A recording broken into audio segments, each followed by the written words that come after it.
knife fight at Pumpkin Center. Last year I was visiting family in Bakersfield. On my way out of town, my nephew's grandpa told me that the quickest way to get to I-5 was to take the Taft Highway straight west through Pumpkin Center to the interstate. The old man mentioned that I should know that place, since it was where they held the barn dances back in the 1950s. I damn sure did know it. It was the scene of my big knife fight in 1956.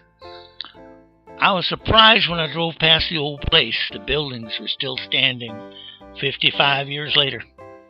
They consisted of two World War II Quonset huts stuck together to form a dance hall. It was the only place in the 1950s where young people could go to dance to live music.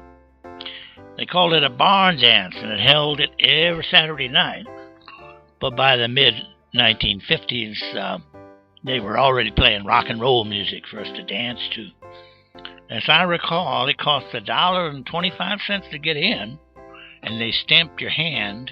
Most of us couldn't afford that price, so we would hang out in the parking lots around the barn dance, getting our money together to buy beer and to get into fights. It was kind of neutral ground. We were from Shafter and Taft and Greenfield, and we mainly fought with boys from Lamont, Arvin, and Billy Goat Acres. At midnight, they stopped checking your hand, and everybody would go inside for the last half hour of the music. I was 18 at the time, and I had a draft card that said I was 21, so I got to drink for free most of the time because I could buy beer and wine for other guys who didn't have any phony IDs. One Saturday night, me and my brother Chuck and some other boys from Shafter and Taft were hanging out in the parking lot drinking beer and flirting with girls who went in and out of the barn dance.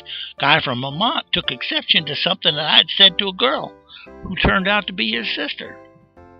I don't remember what I said, and knowing the times, I doubt that it was much more than just innocent flirting, but the brother took offense and challenged me to a fight. We squared off in the graveled parking lot and began to whip on each other. I was in pretty good shape, and I never have been much of a drinker, and my opponent was a lot drunker than I was. I knocked him down several times, and he got right back up and kept, we just kept on thumping on each other.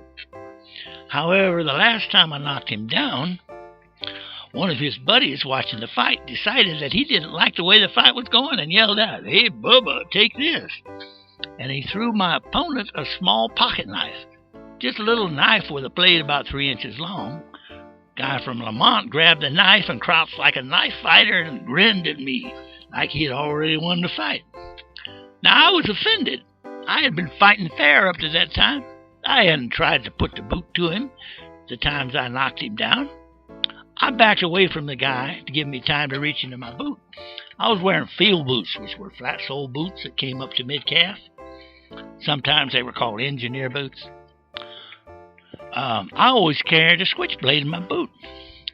There was a store in Bakersfield that sold a type of stiletto switchblades that were made in Italy and came in a variety of sizes, from about a penknife size to the largest, which was 9 inches long.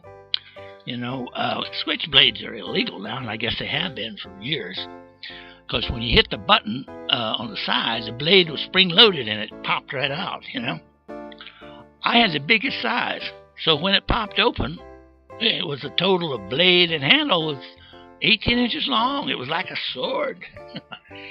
Now, you couldn't really stab anybody with one of those things because the blades, they didn't lock properly. And if you hit bone, it would collapse on you and probably cut your own fingers off. But it was impressive as hell. The blade was chrome-plated and really shiny. I pulled my switchblade out of my boot and held it up over my head and hit the button. That shiny blade popped out with a loud twang. You could hear that sound all across the parking lot. And the spring was so powerful that it caused my whole arm to vibrate. And the chrome-plated blade just glittered in the neon lights of the buildings around us. That old boy from Lamont suddenly decided that he no longer had a win in that fight.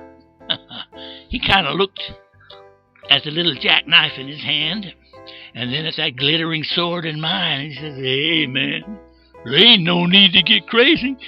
Why don't we just forget this shit, okay?" Well, I was never one to forgo an advantage. So I told him to go fuck himself and that he needed to drop his knife and back away. He thought about it for a minute and then dropped his knife.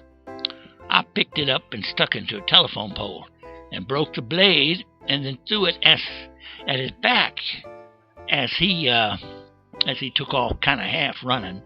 I say half running because his pride wouldn't allow him to break into a full run. I folded my knife and put it in my boot. It's weird how perceptions work, though. I ended up being the guy with a reputation for pulling a knife in a fair fight. I hadn't pulled a knife. It was the other guy. But it was a knife fight, the only one I've ever been in my life. And I won it. So I'm happy about that, despite perceptions.